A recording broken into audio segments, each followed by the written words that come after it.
From today's session, we are going to start with a new pitch structure.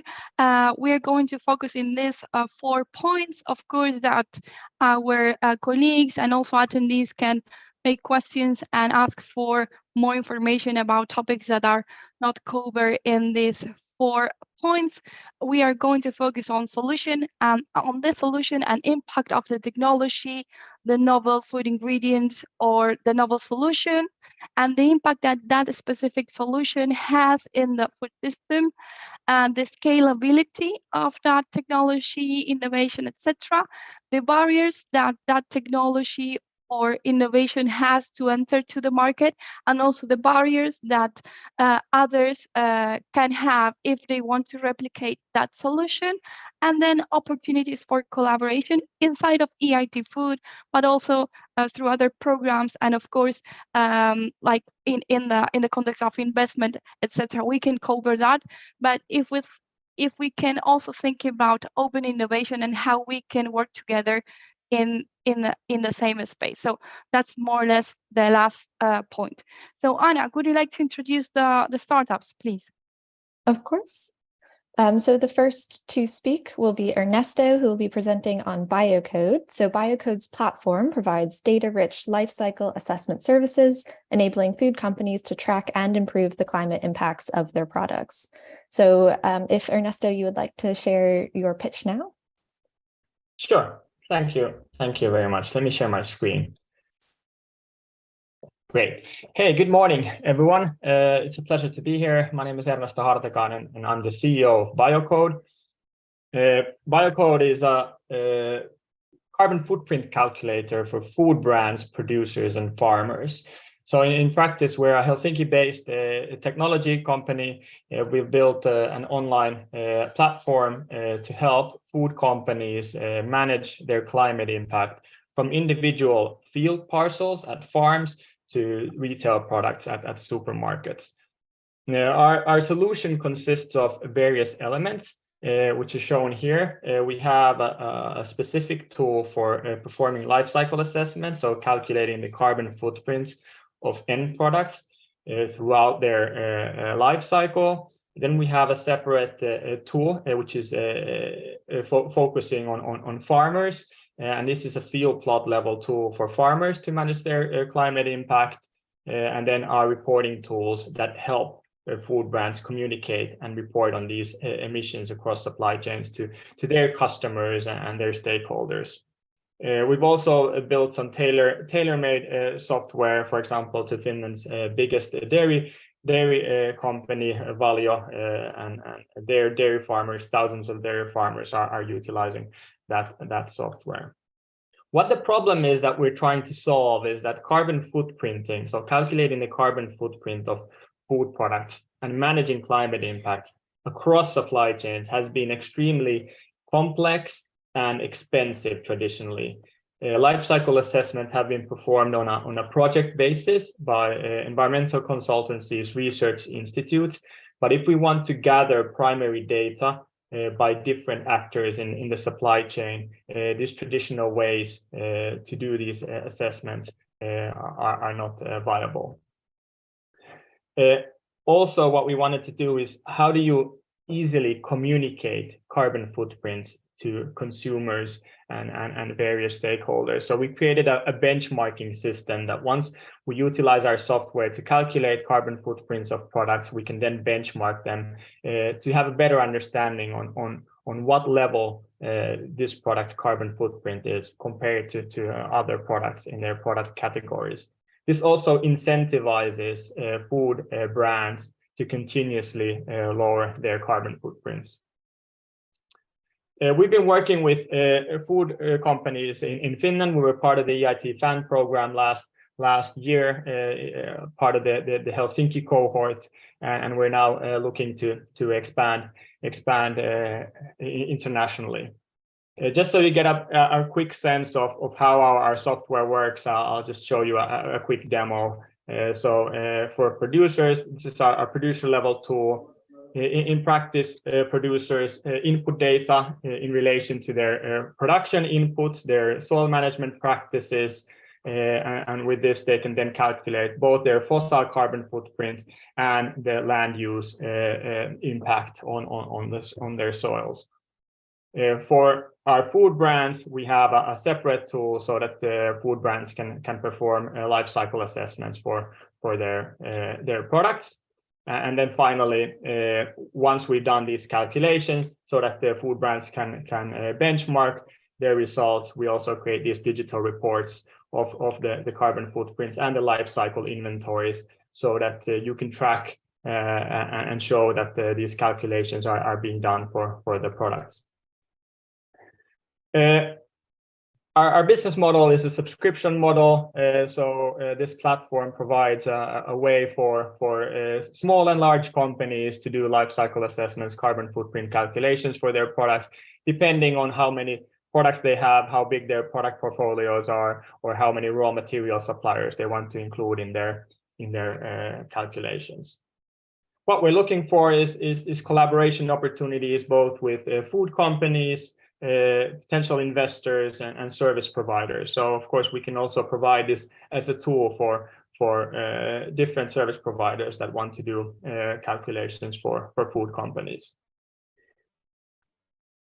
Here are my contact details. If you are interested, please do get in touch. I'm happy to have a chat with you in relation to various kinds of collaboration opportunities. Thank you. Thank you very much, Ernesto. Do we have questions in the chat, Anna? I think that we don't have any questions at the moment, but let's check with the rest of the participants. Sure. Thank you. Thank you.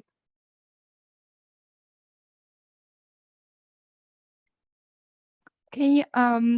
So I have a question. Do you plan to work with other organizations that are working on food labeling? Yeah, of course. So we do understand that in the European Commission, product labeling efforts are being made. So yeah, we work both here in Finland with our national bodies, public bodies as well. Of course, follow the development across Europe. Okay. Is it so? Which are your main clients? So I understand that your main clients are food producers, but also could this be applied to other sectors? Yeah. So exactly. So we're mainly focusing now at food brands as clients, so the food system. But of course, international standards on product carbon footprints are applied to any type of products. So other potential expansion sectors, for example, would be textiles or other biomass-based products, because they have a lot of similarities with agricultural production. So whether it's like wood-based biomass production or others. But yeah, of course, there is potential for expansion into other sectors as well. Okay, thank you very much. And you are, of course, welcome for our the role of livestock in achieving net zero targets. This is an event that we are running in Dublin, but we also have a platform to promote collaboration and consortia building online. So you can also connect with our partners and other organizations that are in the same field. So Anna, would you like to introduce our next speaker? Sorry. Yes, of course. If you would like to share the slide again. But next up, we will hear from Noura Hanna from Carble. Okay, of course, just one moment.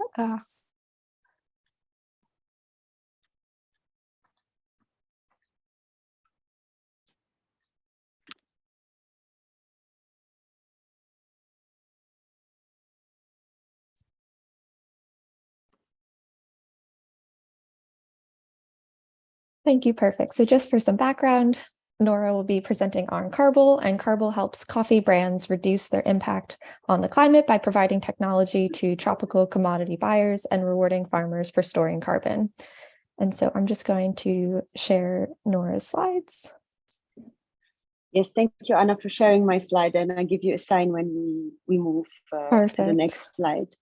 maybe I use the moment you are installing the slide to present myself. So I'm Noura Hanna. The last almost 15 years, I have been working on trying to push forward more sustainable supply chain, especially in agriculture, especially in coffee, cacao, tea, and banana supply chains. And I have in this journey encountered two big sustainability challenges that I think we are all in the process of trying to crack. And one is poverty reduction, and the other is climate change. Both are somewhat interrelated, and there is at the core of it also an issue of fairness and value distribution. So I totally agree with Paula in your introduction when you said actually the different pillars that you have link. So indeed, this is also my experience. One of the reasons to set up Carble was to crack this nut. I was myself and also the co-founder of Carble, Sander, we're thinking, how could we, at one hand, secure a future for next generation and protect our forest, and on the other hand, also provide the smallholder farmers that grow most of our coffee and cacao, for example, with an income that allowed them to have a good living. And hence came the idea of Carble. Could we at some point then reward farmers that are doing good practices, protecting the forest? Could we reward them for this and provide them therefore with an extra income, and at the same time provide also the market with a proposition to reduce its footprint? That is the initial idea, and that is what we started to do. Please go ahead. So in these, our idea, our whole search is to see how can we protect the forest. Actually, the trees are one of the most advanced technology we have to fight climate change, yet deforestation is happening at an alarming rate. It is expected that within 100 years, we might have lost all our rainforest on Earth. So it is an alarming trend. Next, please, Anna. Not only is climate change then a threat on our future as a species, it's also a threat on the production of tropical commodities. For example, if we use coffee as an example, about 50% of, it is expected that in the next 25 years, we will lose 50% of the suitable area for growing coffee. Therefore, another reason for us and for the industry to mobilize in order to try to protect the forest and to address climate change. In the production of tropical commodities, and we are focusing to start on coffee and cacao, but our solution is actually applicable to other commodity as well. You can grow the commodity within the shade of the trees in the forest and produce a quality good, but usually not very intensive agriculture, so low yield. Or you can intensify agriculture, do monoculture, what we call cut all the trees and intensify farming. And that is also what we have been seen happening in many geographies, especially in more advanced countries, and is one of the main causes of deforestation. Therefore, you see the growing trend in the countries that grow in the areas that have tropical goods to cut further the trees for the farmers to get an extra income by growing more fruit trees that will bring an income. So in order to reverse this trend, we came with the concept of Carble. Please, the next, Anna.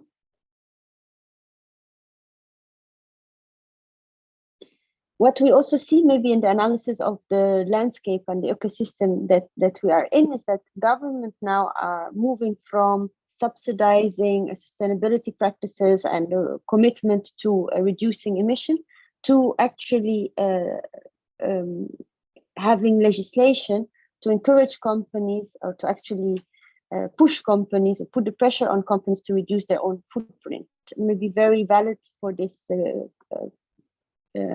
call to mention the effort of the European Union, in particular two big legislation that came out end of last year. One about an anti-deforestation legislation that focuses on 6 supply chain, including coffee and cacao, but also palm oil and soy. and another that is more generic, an EU corporate directive regulation that requires all companies to mention what their plans are, their strategy in order to meet a number of sustainability challenges. The EU deforestation law, though, is much more specific. All companies that want to import coffee or cacao or one of these 6 goods to the EU need to prove that it doesn't come from deforested area, which means companies need to trace their good, they need to measure their footprint, and they need also to act on the threat of deforestation. That makes then the momentum very high to act on stopping deforestation in tropical commodities. Next, please. So what do we do then to address that? We provide companies with a carbon insetting technology to address or to reduce their carbon emission in their own supply chain. So maybe, as you know, companies sometimes use compensation, maybe looking outside of their supply chain in order to reduce their emission. Yet what we are encouraging and what we also are providing in line with the protocols, the international protocols, is to provide companies with a tool in order to reduce the emission in their own supply chain. Next, Anna, please. More specifically, what do we mean? We mean that we are basically we create a platform where we gather. Companies need already to have a calculation of their footprint. So, for example, Biocode, your solution would be very much welcomed as a, let's say, upstream our solution to prepare companies. Once they have their footprint, they can choose where to put their effort in order to reduce their footprint. It's good to mention that in the production of tropical products, about 90% of the footprint is at sourcing. So it means that they can change the packaging or so, but that will not really cut most of their emissions. The cut on the emission will be by working back on the farm. So they would provide us with the location of the farm they source from, and using satellite imagery and data, so remote sensing, we can monitor and measure the carbon stocks on these plots. For farmers in areas where there is higher deforestation, for farmers that actually preserve the forest or even increase the carbon stock, they are then paid a reward, let's say. They are paid a cash incentive or a result-based payment. This is also possible to quantify based on a number of protocols, the GHG protocol as a base and a number of carbon accounting standards. Companies can use this solution in order to claim some reduction of their emission in their supply chain. There is a specific carbon accounting methodology to follow, which we also assess the companies to establish and to report against. This is very valuable for companies that need to prove to other stakeholders, be it governments with a new policy, but also investors that are more and more requiring proof of the effort of the companies, or the public that they are actually reducing their emission and that they can prove it in a reliable way. Using remote sensing also in our process, make it a very cost-effective way in order to measure and report on carbon reduction. We don't need a very limited, let's say, ground truthing in the effort. We can go to the next slide, please. So then our mission as a team and as a company is to reduce, to avoid 1,000 megaton of CO2 emission and protect 1 million hectares of tropical forest, and at the same time generate 1 billion euros of additional income to smallholder farmers in growing tropical commodities. So this is our big vision, let's say, that we are moving towards. Next, please. Very briefly, just as I mentioned, while it's true that we mention often coffee, because both Sander and I have a long history working in the coffee supply chain, and also this is where we had our first clients and projects. Our commodity is not solution is not commodity specific. It can be applied to a number of tropical commodities that have certain characteristics that can be grown within an agroforestry or within a semi-forest setup, that where there is high poverty as well, and where there is high levels of deforestation that is ongoing already. So therefore we have started in coffee. We are now in discussion to start in cacao, tea and rubber are also commodities that seem ripe for our solution, and we are open to also work in other commodities that meet these requirements. And that would increase our addressable market considerably. Next. Maybe without going in many details on this slide, basically what is very important for us, and especially in this market with such high momentum, is to move fast in growing our client base, that and also improving the technology that we have, with also initial investment needed in R&D. We therefore need to raise enough funding and also hire a stronger team. We are now 5. We are aiming to double by end of the year in order to meet the growing demand and, let's say, get as much of this market at the start before there is more competition. Next, please. So what do we need next? As I just mentioned, the momentum is there, the demand is there, the technology is what we are developing. Actually, also in collaboration with ESA, the European Space Agency, we are part of the incubator. Actually, I'm sitting in their building right now. This is where we have our office in the Netherlands. But we need to move a bit faster, and we need the investment that we are currently actually in the process of raising in order to meet the demand that we see growing, in particular pushed by the momentum of the legislation, even though the legislation mainly applied to large companies. In terms of partnership, I think, and I had actually mentioned it without knowing what Biocode was doing, that actually linking to other service providers that can contribute or complement our proposition, either upstream or downstream, for example, the footprint calculation or quality data collection in the field that we require sometimes when companies do not have, for example, GPS polygons, would be a good collaboration to have and a good complementarity.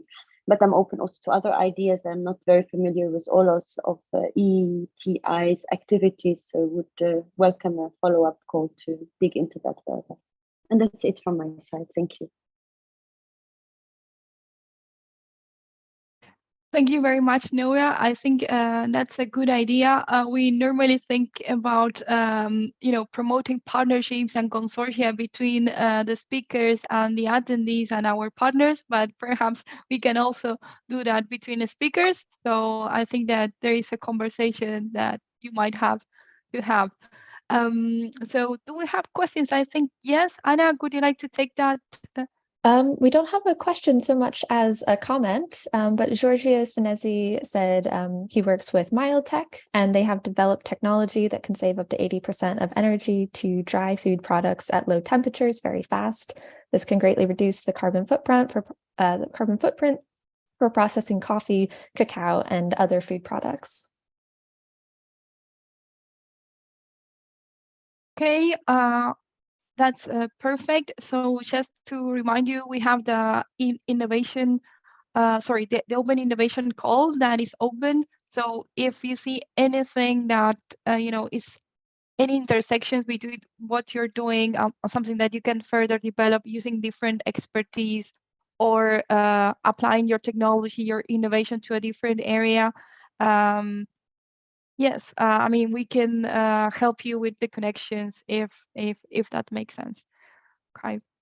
So okay, so we're going. Thank you very much, Paula, and for this opportunity, and thank you all for listening. Oh, we have one more question before you go. Georgios wants to follow up and ask, do I understand that Carble's technology is for measuring carbon footprint specifically? No. Carble's technology is, let's say, part of our first step that we established using remote sensing is the carbon, like the biomass and carbon stocks at sourcing only, not the full let's say the full footprint of the product. But the next step is also where actually our let's say the core of our solution is, which is the reduction of the emission within the supply chain through the result-based payment based on this monitoring. So the monitoring at source is a step, but not the full life product. It's something that the company needs to have done beforehand. And then the result-based payment is really based on a good justification linked to the different protocols and standards, which is a full report that is commoditized that is, let's say, tailored for each client, is really what we add on or offer further. Also, my colleague Sander is here if you want to add to what I just mentioned. Or is he not? Sorry, it took Yes, me a he second is. to switch on the camera. No, I think that was very clear. So thank you for that. Oh, okay. Perfect. Thank you for your response, Noura. Just one question, because I'm curious. Would you be able to use this technology on soy, for example? Yeah. Okay. Yeah, we need to see a little bit in which location and what is the farming system in that location. But in principle, it could be. I don't know if there are.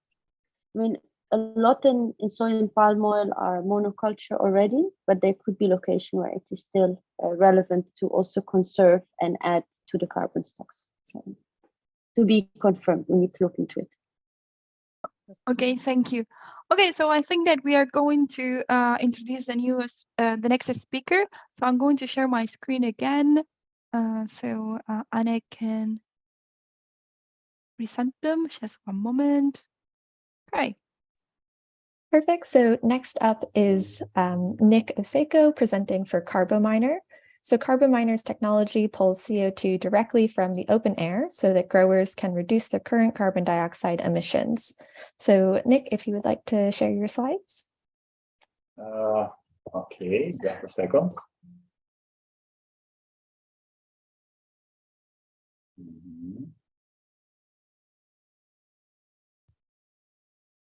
Can you see my slides now?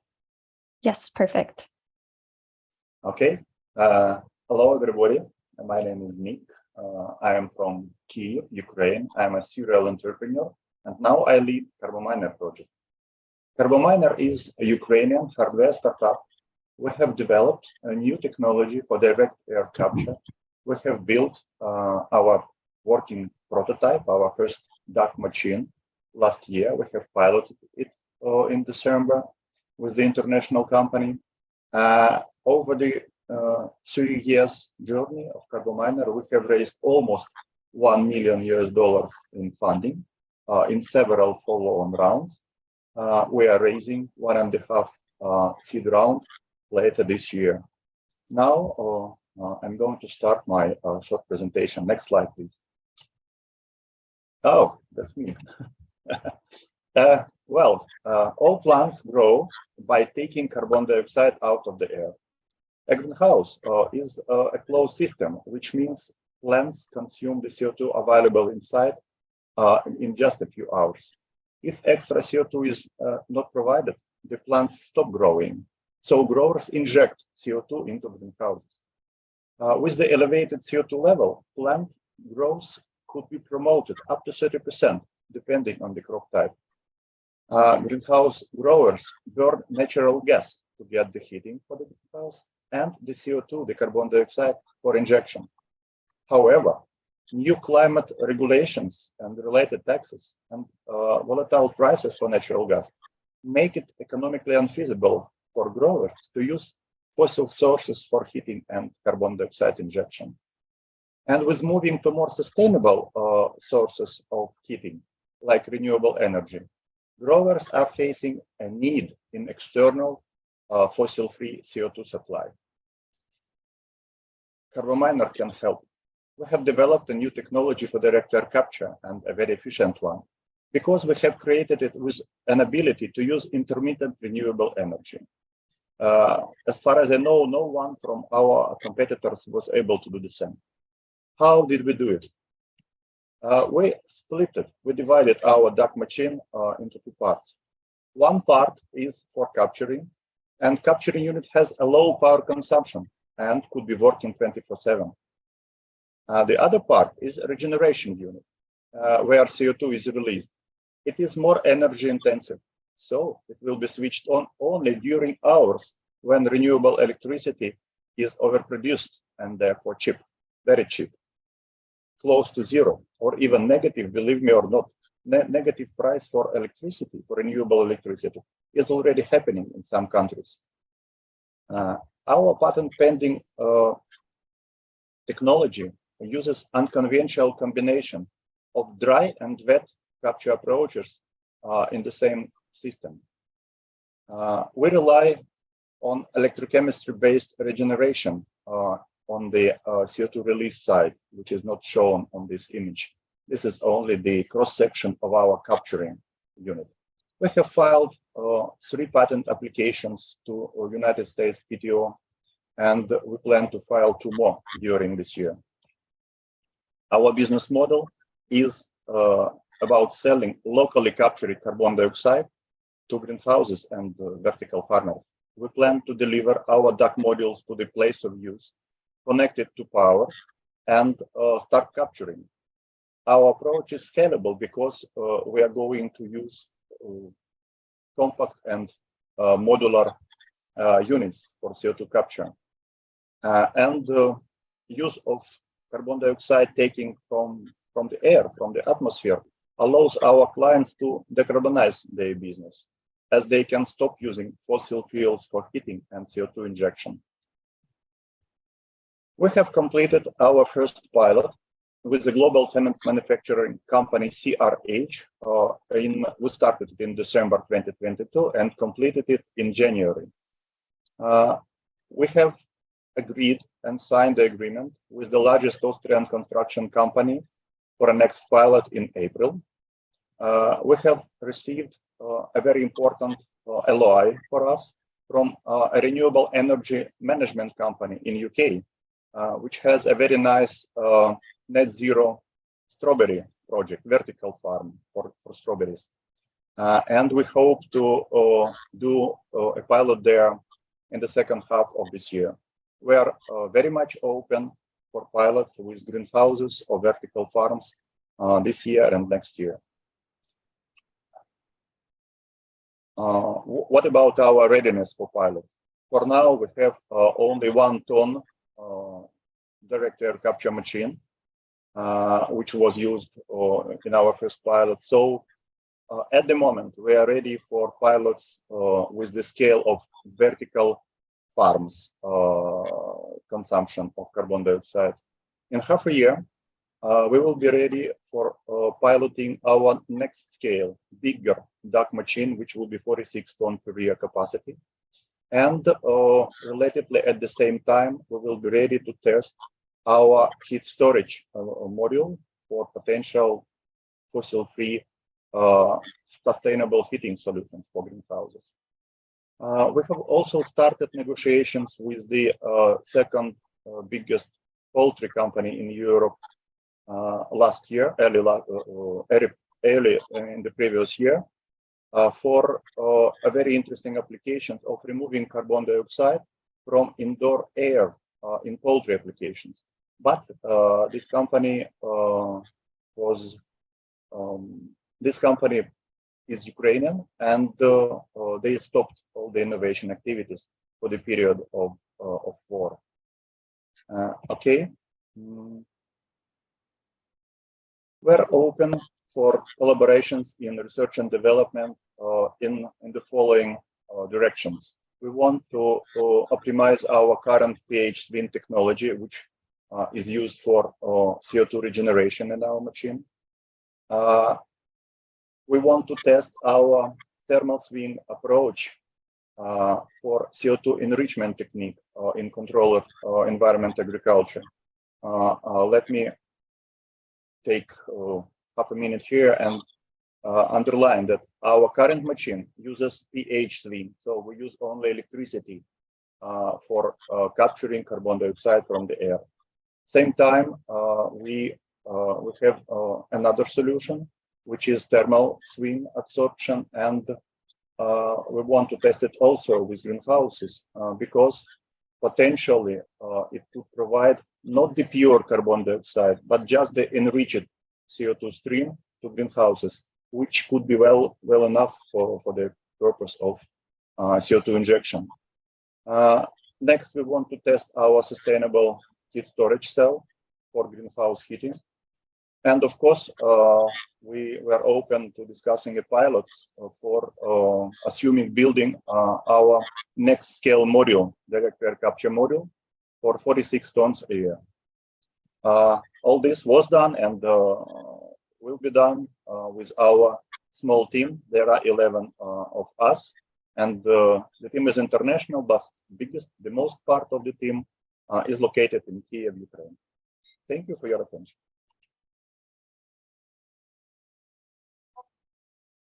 Thank you very much, Nick. I think that perhaps we have some questions, but I think it was a really good presentation as the ones that the other speakers made. There are some points of collaboration that I think that we have. Last year, we launched a report on controlled environments in agriculture.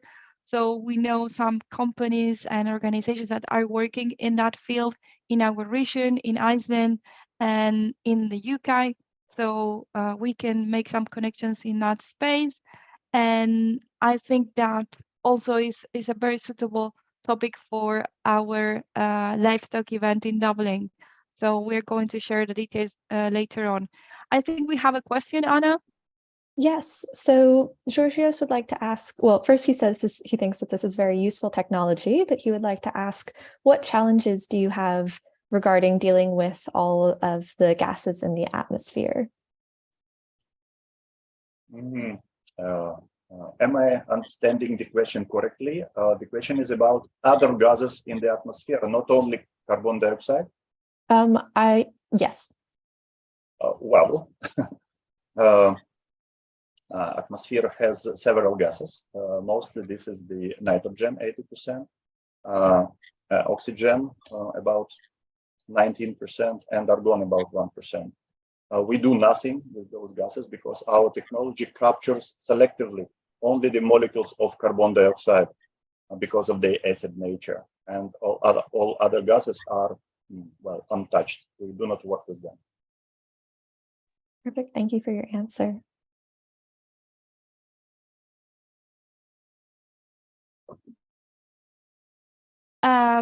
Thank you very much. Let me double check the chat because, okay, so it's fine. So I was double checking a call that we had a couple of months ago on Ukraine, on the Ukraine crisis, but I will share those details later on. So Anna, I think that we have some time now to introduce our next speaker. Yeah, so let me share my screen. Okay.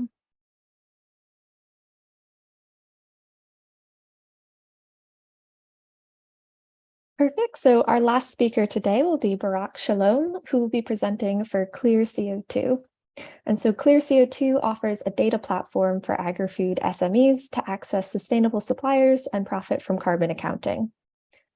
So if Barak, you would like to share your slides.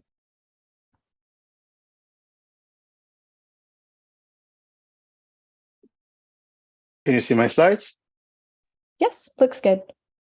Hello, I'm Barak Shalom, a co-founder and lead data scientist in Clear CO2.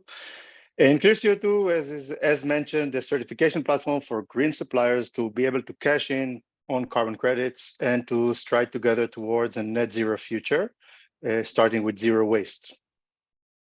The global challenge that we're addressing is the reduction of carbon emissions by avoiding food waste. That is our current focus, whereas 931 million tons of annual food waste can be directly translated to 170 billion euros in carbon credits for food waste solutions. And the challenge is to get from one side of this slide to the other. And more locally, when talking about the problem for SMEs, that the carbon credits for SMEs are really hard to come by, almost impossible. They don't have methodologies or any resources to do it themselves, and that's where we come in. We are offering a certification platform for green suppliers to cash in on their carbon credits, SME focused, where if you look at the center of the slide, we're talking about carbon credits certification for SMEs. We're talking about carbon savings benchmarks and later the opportunity to sell those carbon credits and get an additional revenue stream. When we're approaching our clients and we are showing them, first of all, immediately what will be their quickest wins and how long is it until their sustainable investment becomes a revenue stream and that they get their investment back, and to mostly emphasize the point that it will pay off also financially to become more sustainable. And this directly translates into a very important impact, whereas if you look from the left, where more certified carbon credits or food waste savings directly translate to more carbon credits revenue that can finance more zero food waste solutions to feed more people, and also to finance other carbon savings projects that together, though their impact circularly leads to more financing to those projects, and the cycle goes on. And this is the impact that we strive to achieve. And we're focusing on SMEs in our project, in our services that we provide, where we're providing standards and methodologies for carbon reductions, benchmarking of carbon footprints, and tracing their external impacts following their entire supply chain, later also certifying those carbon credits and being able to sell them, all in a one-stop shop, where we're providing them with a much faster certification rate. We're also relying on data science and natural language processing tools mostly to automate and shorten the process. And we're also providing seamless integration into other enterprise resource planning softwares to make it as smooth as possible. Our traction so far has been with validation of to certify and later sell 9.1 million euros worth of credits from pilots, 3 potential pilots that are in the work for food waste savings in Austria, Germany, and in the UK. And also we have one industrial client that is signing for certification of his material recycling. We also built a prototype to benchmark carbon savings, and we're being supported by various incubators, of course, the EIT Food program, and recently also in the Deloitte Grow and Revin in the Impact Hub in Austria, in Vienna. And our business model is relying on 3 separate revenue streams, which are the subscription per user per month for carbon credit management. We're also talking about a one-time certification fee and an annual recurring recertification fee for small organizations. And we're talking about and we have a revenue share agreement from any carbon credits that are being sold for those SMEs or any other potential client. We're doing all of that with an international, diverse, and currently global located team. And we're coming from experience with marketing, food, sustainability, financial auditing, UI and UX strategy, and data science and IT. And we're supported by this board of expert advisors, which are leading in food and tech industries. And we're looking for any help and support with pre-purchasing of local carbon credits, funding of pilots that are for avoiding food waste, building any auditable carbon data standards. I know it's a long slide, and I will leave it on the screen as it is the last slide. But we're talking about also building auditable data, carbon data standards and certification for food wastes that are being saved. And we're open to any type of partnership regarding consulting, auditing processes, certification, and partners that have accessibility to industry process data, footprint data. And also we're open to any lobbying opportunity with regulators, governments, and cities around carbon credits or circular economy topics. Thank you very much for this opportunity, and thank you for listening. And the contact details, as you see on screen, is my CEO, Sylvie, and she's also here in the call. And we would be happy to take any questions or comments.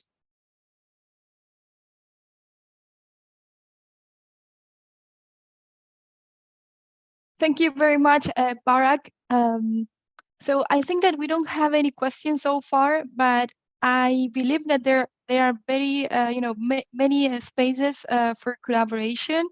Hanna, do you think that I think that we don't have questions? Audience, do we have questions for Barak?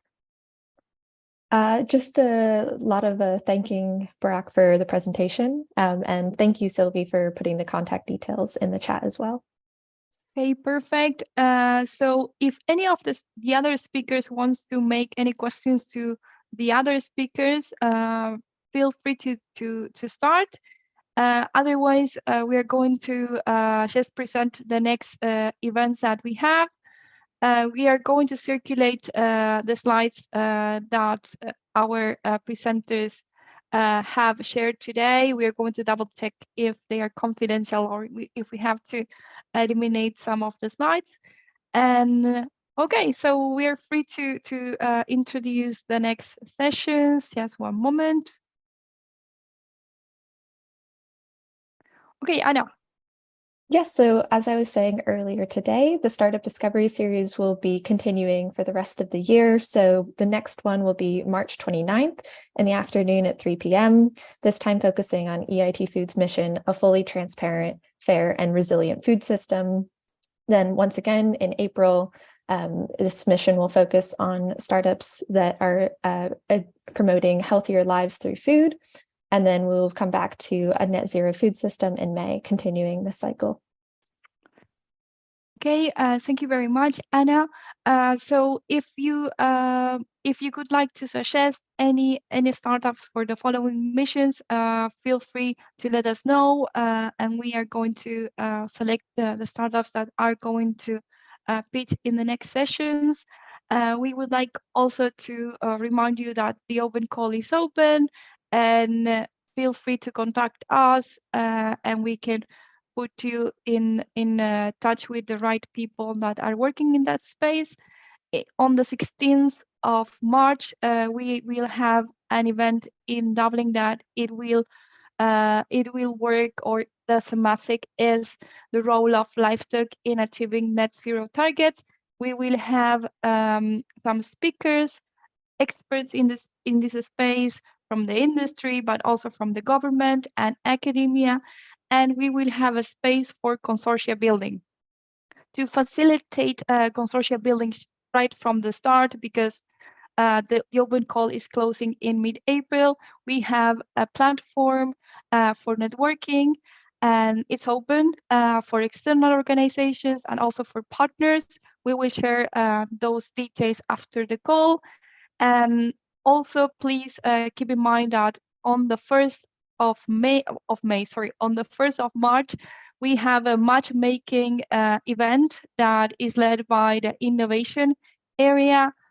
Feel free to go there and see if there are opportunities for you. And we have our entrepreneurship programs that are recruiting at the moment for Seedbed, the Food Accelerator Network, and also for Rising Food Stars. We collaborate with the business creation area hand to hand. So if you would like to know more about our programs, and if you would like to send your application, etc., and if by any chance you would like to have a conversation with us, just send us an email. I think that we have our details in the following slide.